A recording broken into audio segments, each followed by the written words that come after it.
I thought as I drove to Portland. What a quandary. Walter Alden Leeman, Jr. had been my best friend since 1979. People always look at me strangely when I introduce Alden to them as my best friend. They smile politely and shake his hand, but their eyes show thoughts of disbelief like, "You're kidding, right? This short, fat old man is your best friend?"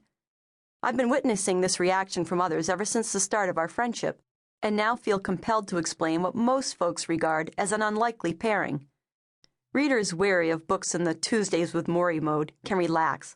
Although I do often refer to Alden as a mentor, I am quick to qualify. I have received some of the worst advice, professional and personal, from my best friend Alden Leeman. While his friendship has enriched my life, his influence hasn't all been for the good. Apparently, it was never intended to be all good, as is evident in the amount of pride Alden takes in claiming to have created quite a monster. In the realm of bad advice, Alden's has been the best. The first pearl of wisdom Alden gave me was the instruction not to bother paying back my student loan. In his opinion, no one paid the government back for college loans, and I should not be a sucker. Hell, if you wait 'em out, you'll receive amnesty, just like all the others.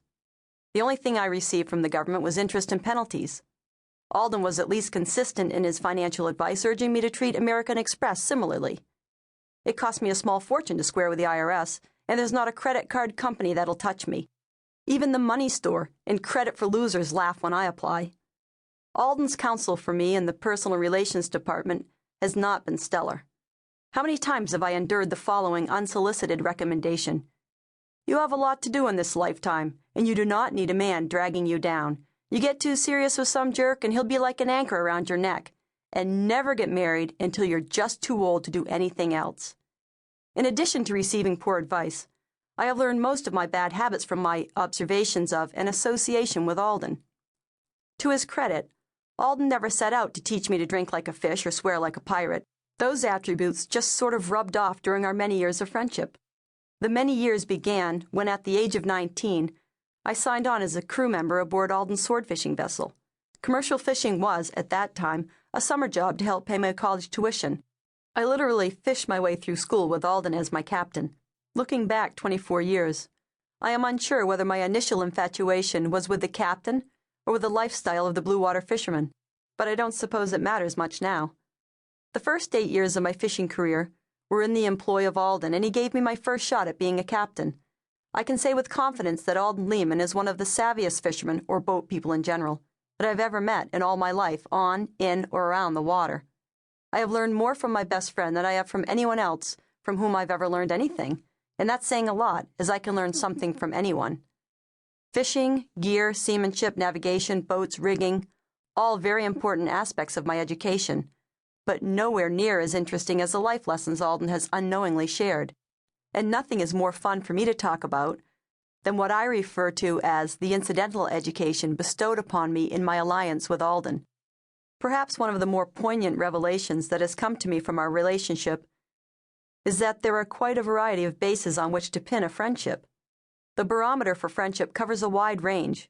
If asked to explain my friendship with Alden, I would answer with something like, Alden has been a great mentor in my career as well as a confidant in my personal affairs. Alden has always been there for me, yada yada. He has helped me out financially on many occasions, never asking a single question as to why I might need several $1,000s at any given time.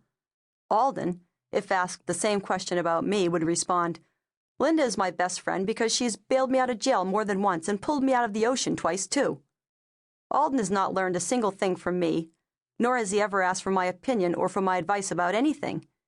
It's not that I haven't had any to offer, but, unlike Alden, I have never been one to push unsolicited into someone else's business. Today would be different. One of the neatest lessons I have soaked up in the course of our friendship is always to recognize the special look in a man's eyes just before he punches another man's lights out. It is a very particular and definite look, and one that I've witnessed many times just prior to my friend getting the shit beaten out of him in a barroom. Alden is adamant about never having hit another man first, but I'm usually around to remind him that he also has a knack for taunting the most innocent and gentle person into swinging a roundhouse into his nose. The word goad comes to mind when contemplating Alden's social graces. In spite of his bad habits and shortcomings, Alden is the most amazing man I've ever encountered and has been